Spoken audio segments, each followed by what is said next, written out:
मैं एक जांबाज थाईलैंड और बर्मा के घने जंगलात में एक खतरनाक मिशन पर एक जादूगरनी और एक इंडियन मेजर को ठिकाने लगा चुका हूँ। पूरी कहानी सुनने के लिए डिस्क्रिप्शन में मौजूद प्लेलिस्ट के लिंक को क्लिक कीजिए और चैनल को सब्सक्राइब करना मत भूलिए। सब्सक्रिप्शन के बटन को दबाइए और बेल आइकन पर क्लिक कीजिए ताकि आपको हमारी तमाम कहानियाँ बिला ताखीर मिलती रहें। और इसे लाइक, शेयर और कॉमेंट करके हमें बताइए कि आपको हमारी कहानी कैसी लग रही है। तो आइए कहानी की तरफ चलते हैं। कालादान जाने का रास्ता पथरीला जंगलात से होता हुआ ढलवान की जानिब था और हमारी जीपें आहिस्ता रफ्तार से आगे बढ़ रही थीं। सुबह हमें एक फौजी चेक पोस्ट से गुजरना था। मुझे मेजर की वर्दी में और फौजी जीप को देखकर फौजी पहरेदारों ने बगैर कोई सवाल किए चेक पोस्ट का बैरियर उठा दिया, लेकिन वो बड़ी अजीब नजरों से मुझे देख रहे थे। शम्स ने मुझे बताया कि इंडियन बॉर्डर पर सिक्योरिटी फोर्स में ज्यादातर वही ऑफिसर और जवान इस इलाके में तैनात किए जाते हैं जो इस इलाके से ताल्लुक रखते हैं और आसामी और बंगला जबान भी जानते हो। तुम अपनी शक्ल सूरत से किसी तरह भी इस इलाके में रहने वाले नहीं लगते। इलावा अजी तुम्हारे अलावा सारे काफिले में से किसी ने भी फौजी वर्दी नहीं पहनी हुई और इसी के बायस पहरेदार फौजी सिर्फ तुम्हें ही नहीं बल्कि सारे काफिले को शक की निगाह से देख रहे थे। आगे एक बड़ी चेक पोस्ट आएगी और ऐन मुमकिन है कि वहाँ भारतीय सिक्योरिटी फोर्स के ऑफिसर भी हों। इस वर्दी और फौजी जीप के बायस तुम किसी मुश्किल में गिरफ्तार हो सकते हो।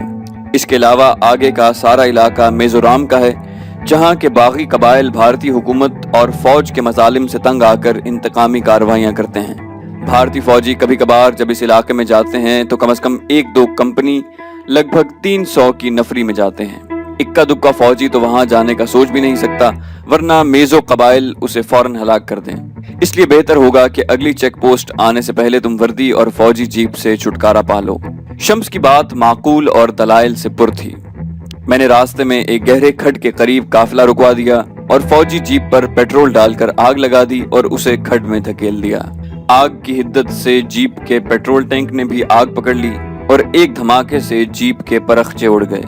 वर्दी को भी उतार कर मैंने आग दिखा दी, लेकिन मेजर की जैकेट पहने रखी जिस पर कोई फौजी निशान न था। दरअसल सर्दी इस कदर ज्यादा थी कि जैकेट ने मुझे बहुत आराम दिया था। रास्ते में आने वाली बड़ी चेक पोस्ट पर हम सारे दिन के सफर के बाद रात गए पहुंचे। बैंकॉक से चलते वक्त मैंने एहतियातन एक लंबा स्याह कोट और सलीब वाली कैंडल भी खरीद ली थी। रॉबर्ट माइकल यानी मैं अब एक पादरी था जो इस इलाके में बागी कबाइल में मजहबी प्रचार के अलावा उनके लिए दवाइयाँ और खाने पीने का सामान लेकर जा रहा था। ये मेरी कवर स्टोरी थी जिसे मैंने चेक पोस्ट पर बयान किया। लिबास भी मैंने पादरियों जैसा पहना हुआ था जिस पर लटकी हुई सलीब नुमाया थी। भारतीय हुकूमत और फौज आज तक ये चाहती है कि इस इलाके के लोग भले ईसाई हो जाएं लेकिन बागियाना कार्रवाइयाँ छोड़ दें। इसलिए मगरबी ईसाई ममालिक ने अपने कई मिशन यहाँ भेज रखे हैं। हमें भी इस चेक पोस्ट से बगैर किसी चेकिंग के बल्कि सबको गर्म चाय पिलवा कर एहतराम से रवाना किया गया। आखिर हम उनके बागियों को राम करने और सुधारने के लिए ही तो जा रहे थे। एक रात और दिन के मजीद सफर के बाद शाम को हम कालादान पहुंचे। ये खासा बड़ा कस्बा था और यहीं पर मुझे कैसर और उसके साथियों से मिलना था। कस्बे के शुरू में ही एक झोंपड़ होटल से हमने शहर के तमाम रिहायशी होटलों का पता लिया। मैंने बाकी काफिले को तो यहीं रुकने का कहा और शम्स और अपने नंबर 2 के हमरा अपनी जीप में कैसर और उसके साथियों की तलाश में चल पड़ा। शम्स कालादान से बखूबी वाकिफ था और मैं कैसर की तरबियत और अपनी तरबियत से जो मैंने उसे दी थी। शम्स ने सारे होटल खंगाल डाले लेकिन कैसर और उसके साथियों का कहीं पता न चला। मुझे बखूबी इल्म था कि कैसर ना तो किसी एक होटल में अपने साथियों समेत इकट्ठा ठहरा होगा और न ही उन्होंने होटलों में असल नाम लिखवाए होंगे। भारत में चूंकि शनाख्ती कार्ड राइज नहीं, इसलिए किसी होटल में कयाम के लिए जो भी नाम और पता लिखवाया जाए होटल वालों को कबूल करना पड़ता है। उन्हें तलाश करने के लिए होटलों के वेटरों से ही सही मालूमात मिल सकती थी। मैंने शम्स को कैसर का हुलिया बताकर उसे कहा कि हम दोबारा होटलों में जाते हैं और तुम आसामी जबान में इस हुलिये वाले शख्स का दरियाफ्त करो। दूसरे होटल में ही मेरी ये तदबीर कारगर साबित हुई और होटल के बैरे ने बताया कि एक कमरे में उर्दू बोलने वाले 3 मेहमान ठहरे हैं, जिनमें से एक का हुलिया बिल्कुल वैसा ही है जैसा आपने बताया है और ये तीनों मेहमान इस वक्त अपने कमरे में मौजूद हैं। मैं और शम्स पहली मंजिल के उस कमरे की तरफ गए और मैंने आहिस्ता से दोबारा उसी अंदाज से दस्तक दी जैसे गोरखपुर में दिया करता था। दरवाजा कैसर ने खोला। मुझे देखकर उसकी बातें खिल गईं और काफी देर तक हम एक दूसरे से बगलगीर रहे। कैसर मुझे और शम्स को कमरे में ले गया। उसके हमराह जो 2 साथी ठहरे हुए थे उन्होंने दिल्ली में 26 जनवरी और गोरखपुर के मिशंस में हिस्सा लिया था। वो दोनों भी मुझे लाला जान कहते हुए लिपट गए। यकीन जानिए उनके गले मिलने और खैरियत पूछने में इतना खुलूस था कि मेरी आंखें भर आईं। अपनों ने तो मुझे हमेशा दुख ही दिए थे, खुलूस मिला तो इन भारतीय मुसलमानों में जिनका मेरे साथ एक ज़हनी ताल्लुक था। कैसर की तो मारे खुशी के बुरी हालत थी। उसने अपने दोनों साथियों को कहा कि बाकी साथियों को जो दूसरे होटल में ठहरे हुए हैं यहाँ ले आए। उधर शम्स से मैंने कहा कि काफिले के बाकी हमराहियों को लेकर इन होटलों में ठहराए जहां दिल्ली के लड़के ठहरे हुए थे। नंबर 2 उनका एडवांस किराया जमा करवा दे और वो नंबर 2 को इसी होटल में ले आए। दोनों लड़के और शम्स बाकी साथियों और हमराहियों को लेने चले गए और कैसर और मैंने उन दिनों से बातों का आगाज किया जब हम दिल्ली में पहली बार मिले थे। जब बातें शुरू हुई तो हमें वक्त गुजरने का एहसास तक न हुआ। मेरे हमराहियों को होटलों में ठहराकर और कैसर के सारे साथियों को लेकर शम्स और नंबर 2 वापस आ गए। हमीद को मैंने थाइयों के हमराह ठहराया था और नंबर 2 और शम्स के लिए एक कमरा और एक कमरा अपने लिए बुक किया। आइंदा सफर के लिए ये फैसला हुआ कि शम्स और हमीद यहाँ कालादान से ही खच्चरों और मजदूरों के इंतजाम करने की कोशिश करेंगे और 3 रोज यहाँ कयाम करने और जरूरी तैयारी के बाद हम अपने आइंदा सफर का आगाज करेंगे। कैसर को जब मैंने ये बताया कि भारत और नेपाल में अपने 3.5 साल कयाम और भारतीय इंटेलिजेंस और अफवाज का गुरूर तोड़ने के बाद मैं पाकिस्तान पहुंचा तो मुझे इतनी माली दुश्वारियों में मुब्तला कर दिया गया कि मैंने मजबूर होकर एक दोस्त के होटल में मुलाजिमत कर ली और माली दुश्वारियों के बायस ही मैंने इस मुहिम को सर करने की हामी भरी है तो वो सर पीट कर रह गया। उसने कहा, भाईजान आपने तो अपनी हुब्बुल वतनी के बायस बगैर किसी लालच के सर पर कफन बांध कर अपने वतन और इस्लाम की खिदमत की और जितना रुपया भी हाजी मस्तान और यूसुफ पटेल ने आपको दिया वो सब आपने खटमंडू में जरूरतमंद महाजरों में बांट दिया। लेकिन अपनी जो हालत आपने बताई है उसका तो हम कभी सोच भी नहीं सकते थे। हाजी मस्तान और यूसुफ पटेल अभी जिंदा हैं और मुझे यकीन है कि जिस कदर वो आपकी इज्जत और तौकीर करते हैं, अगर आप उन्हें जरा सा इशारा भी कर दें तो वो आपके कदमों में रुपयों का ढेर लगा देंगे। मैंने कहा, कैसर मैंने जो कुछ किया है वो मेरा फर्ज था। हम सब अपने वतन और मुल्क से अपने मफाद के लिए मांगते हैं लेकिन अपने वतन को देते क्या हैं? महज नफरतों और शिकवे शिकायत। मैंने पाकिस्तान की जो भी खिदमत की है वो किसी इवज या बदले में कुछ पाने के लिए नहीं बल्कि सिर्फ उस जिल्लत और खिफ़त को मिटाने के लिए थी जो सुकूत ढाका के बायस हमें मिली। और मेरी खिदमत इस समंदर में एक कतरे के बराबर है जो हजारहा बल्कि लाखों पाकिस्तानियों ने अपने वतन की इज्जत और हुर्मत के लिए अपनी जानों के नजराने देकर की है। मैं तो आज भी जिंदा सलामत तुम्हारे सामने मौजूद हूँ। जरा उन लाखों जानों के नजराने देने वालों के मुतालिक सोचो जो खुद मिटकर अपने वतन को दायमी बका दे गए। जहाँ तक मेरी माली दुश्वारियों का ताल्लुक है, मैंने आज तक किसी इंसान को नहीं बल्कि सिर्फ अल्लाह को राज़िक माना है। जो रोजी मेरे मुकद्दर में लिख दी गई है वो मुझे हर हालत में मिलेगी। यही मेरा यकीन, एतमाद और जिंदगी गुजारने का उसूल है। तुम जैसे जाननिसार दोस्तों की बेलौस मोहब्बत क्या कोई कम दौलत है? मैं तुम सब दोस्तों और साथियों की मोहब्बत को दुनियावी मालो दौलत से बदरजहा कीमती समझता हूँ। मेरे एक टेलीफोन करने पर तुम सब भारत के इस कोने तक आ गए हो और मेरे साथ इस खतरनाक मुहिम में जाने को तैयार हो। क्या तुम्हारा खुलूस और मोहब्बत किसी दुनियावी दौलत से कम है? मैंने कैसर को लाजवाब कर दिया तो वो बोला कि भाईजान हम अपने साथ सिर्फ एक रिवॉल्वर, 2 दर्जन मकामी दस्ती बम और खंजर ही ला सके हैं। इन्हें तो हमने छुपा लिया था, अगरचे बड़ा असलहा भी मुहैया था लेकिन रास्ते की चेकिंग के बायस न ला सके। क्या ये असलहा काफी होगा या हम किसी फौजी चौकी पर अचानक हमला करके उनसे असलहा छीन ले? मैंने जवाब दिया कि फिलहाल तो हमारे पास काफी असलहा है, अगर मजीद की जरूरत पड़ी तो ये भी कर लेंगे। मेरे पास साइड आर्म्स के अलावा दस्ती बम भी हैं और 2 सब मशीन गन्स भी। मेरे हमराही थाइयों में से चंद एक के पास ऑटोमेटिक राइफल्स हैं। मैं मौका मिलते ही उनसे ये राइफलें लेकर तुम्हें दे दूंगा। मुझे ये बताओ कि तुम्हारे कितने साथी ये राइफलें बखूबी इस्तेमाल कर सकते हैं। कैसर ने अपनी साथियों की कारकर्दगी का यकीन दिलाते हुए कहा कि मैंने भारत में मुसलमानों की मखदूश हालत देखते हुए 2-3 फौजी चौकियों से असलहा छीना था और अपने साथियों को ये असलहा चलाने की काफी मशक भी करवाई है। आप यकीन रखिए कि मौका आने पर मेरे साथी आपको मायूस नहीं करेंगे। कालादान में 3 रोज के कयाम के दौरान हमें कोई मजदूर या खच्चर न मिले। सबने यही कहा कि डेमोगिरी में हमें ये सब मिल सकता है। कालादान में 3 रोज कयाम करने और शम्स से आइंदा सफर की मुफस्सल मालूमात लेने के बाद चौथे रोज सुबह हम डेमोगिरी के लिए रवाना हुए। कैसर और उसके साथियों के बायस हमारी नफरी की कमी तो पूरी हो गई लेकिन जीपों पर बैठने की गुंजाइश कम हो गई। मैंने चारों जीपों पर कैसर के साथियों को इस तरह बांट दिया कि थाइयों की तादाद उनसे बढ़ने न पाए। इधर कैसर ने मेरी जीप चलाने की जिम्मेदारी बांट ली। कालादान से ही सब ने गर्म मफलर, दस्ताने और जैकेटें खरीदी, क्योंकि हम अब भारत और बांग्लादेश के दरमियानी पहाड़ी सिलसिले को अबूर कर रहे थे। रातों को रास्ते में पड़ाव करते हुए तीसरे रोज बाद दोपहर हम डेमोगिरी पहुंचे, जहां शम्स ने अपना कमाल दिखाया और एक हिंदू महाजन से हमारी चारों जीपें रहन रखकर मामूली रकम कर्ज लेने की बात की। महाजन जीपें देखकर मतलूबा रकम देने पर फौरी राजी हो गया। शर्त यह थी कि महाजन 3 माह के लिए रुपया कर्ज देगा और जीपों को हरगिज इस्तेमाल नहीं करेगा। 3 माह तक अगर उसे असल और सूद वापस न मिला तो चारों जीपें उसकी मिल्कियत हो जाएंगी। हमारा असल मकसद जीपों को महफूज रखना था, वरना कर्ज की हमें कतन जरूरत न थी। चुनाचे खच्चरों और मजदूरों का इंतजाम करके हमने चारों जीपें महाजन के गोदाम के कंपाउंड में खड़ी कर दी और उनके एक्सेलरेटर और गियर निकाल कर अपने पास रख दिए, ताकि हमारी गैर मौजूदगी में जीपें चलाने का इम्कान न रहे। फालतू पेट्रोल के डिब्बे महाजन ने गोदाम में रखवा दिए। कालादान से डेमोगिरी तक का सफर तो हमने बगैर किसी बड़ी दुश्वारी के तय किया था। हमारे असल मसाइब और सफरी सऊबतें डेमोगिरी से शुरू हुई। खच्चर, पैदल और मजदूरों के साथ पहाड़ी सिलसिले पर पेचोखम खाती तंग पगडंडियों, गहरी खाइयों जिनके आखिरी सिरे शायद पाताल की गहराइयों से मिले हुए थे, यखबस्ता हवाओं के थपेड़े न सिर्फ अपनी तुंदही से हमें हिला देते थे बल्कि हड्डियों तक में सरायत कर जाते थे। जंगली बिल्लियां और चीते दरख्तों के तनों से चिमटे हुए हमारी जरा सी बेध्यानी पर हम पर झपटने को तैयार दिखाई देते थे, और कोबरा सांप और अजदहे जो गिरे हुए पत्थरों और टहनियों में खुद को कैमोफ्लाज किए हुए थे, हमारा अगला कदम उठने पर हम पर हमला आवर होने पर आमादा, और सबसे बढ़कर बागी मेजो कबाइल जो हमारा रुपया, असलहा और सामान रसद लूटने की ताक में छुप कर हमारा पीछा कर रहे थे। कर्ज ये कि कौन सी ऐसी मुश्किल और दुश्वारी थी जो हमें इस पहाड़ी सिलसिले को अबूर करते हुए पेश न आई। शम्स की हिदायत के मुताबिक हमने पैदल चलने वालों को और खच्चरों को 2 मजबूत रस्सों से इस तरह बांधा था कि अगर कोई खच्चर या पैदल चलने वाला पगडंडी से फिसल कर खाई में गिरे तो रस्सों से बंधे बाकी हमराही उसे संभाल सकें।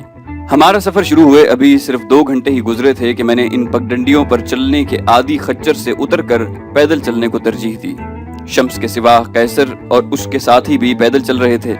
मुझे अपने पाँव और टांगों पर तो भरोसा था, लेकिन खच्चर की नपी तुली चाल के बावजूद मैं बहुत अनसेफ और अनकंफर्टेबल महसूस कर रहा था।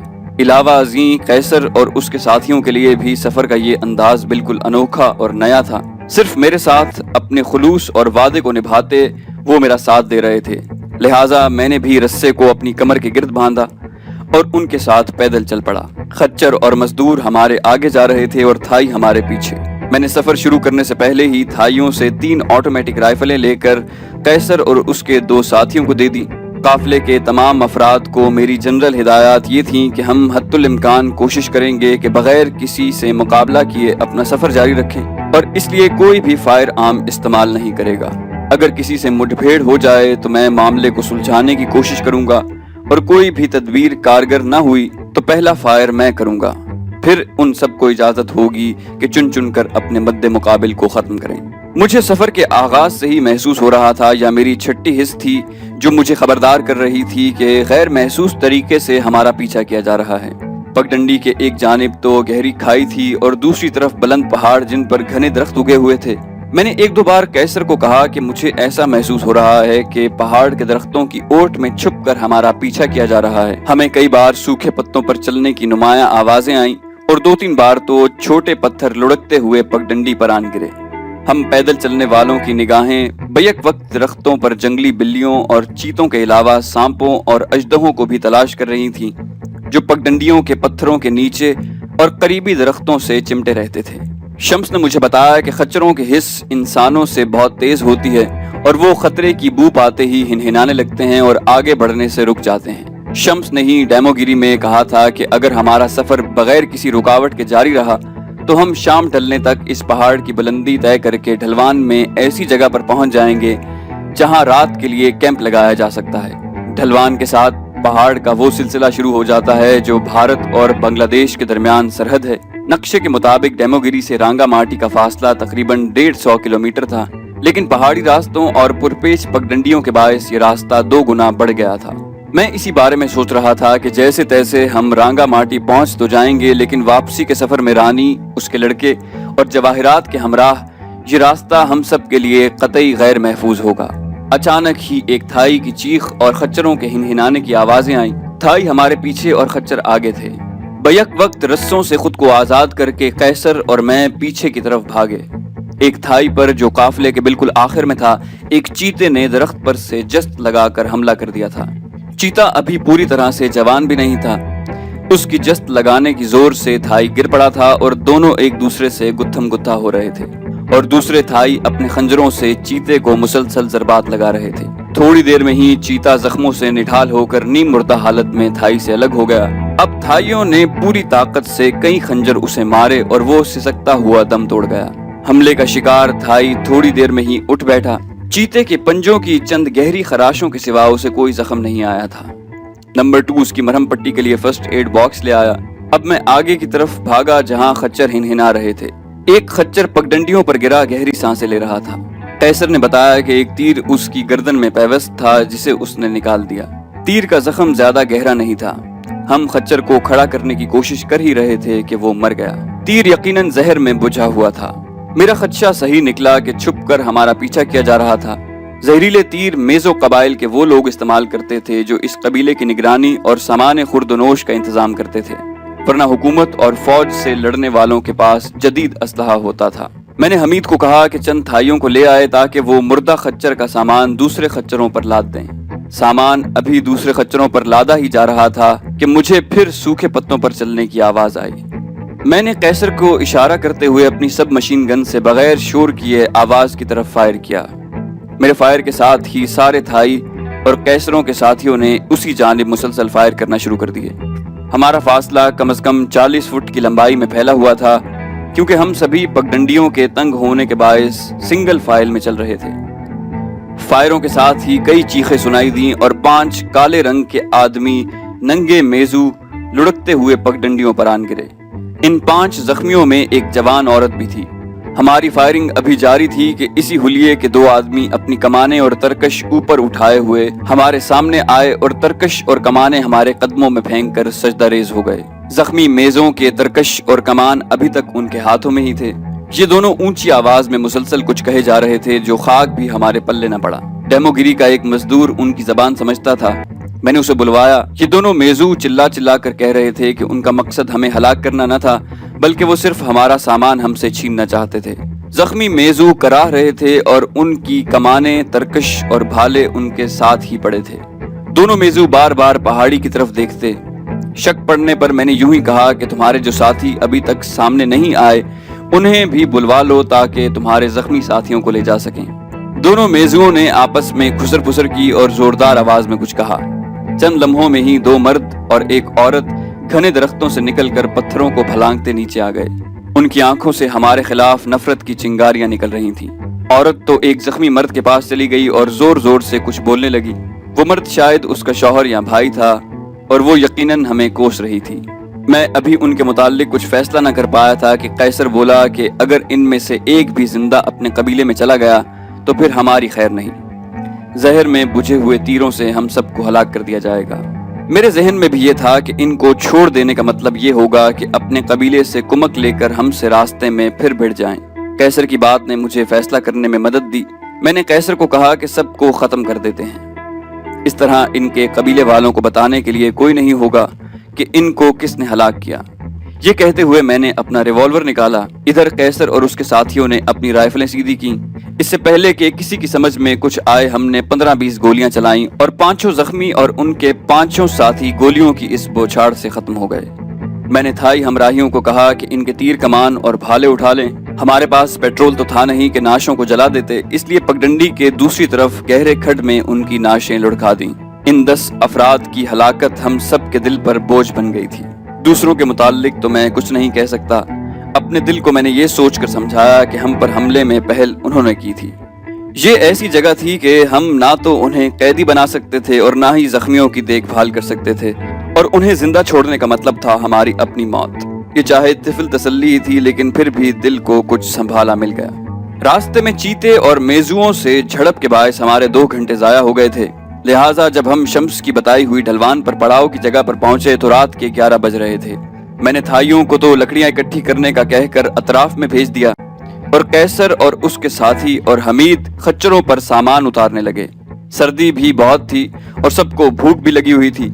आग जलाकर हमने अपने जिस्म तापे और टिन फूड खाकर सब ने चाय पी। शब बसरी के मुताल्लिक ये फैसला हुआ कि हमारी आधी नफरी सोएगी और आधी पहरा देगी। 4-4 घंटे की शिफ्ट मुकर्रर करके मैं अपने स्लीपिंग बैग में घुस गया। मेजू कबाइल से तसादुम और कठिन रास्ते की वजह से मैंने किसी मुतबादिल रास्ते के मुताल्लिक सोचना शुरू किया। सुबह मैंने कैसर, शम्स और हमीद के साथ इस बारे में गुफ्तगू भी की। शम्स चूंकि मेरे माजी के मुताल्लिक कुछ नहीं जानता था, लिहाजा उसने चिटागोंग से कॉक्स बाजार और फिर रामू नदी को उबूर करके बर्मा में दाखिल होने या चिटागोंग से एक बड़ी कश्ती में एकाब बर्मा तक जाने का मशवरा दिया। कैसर इस बारे में बिल्कुल कोरा था और उसे इस इलाके के मुताल्लिक जरा भी इल्म नहीं था। बकौल उसके कालादान भी वो बड़ी मुश्किल से पहुंचे थे। मेरा नंबर 2 बिल्कुल खामोश था।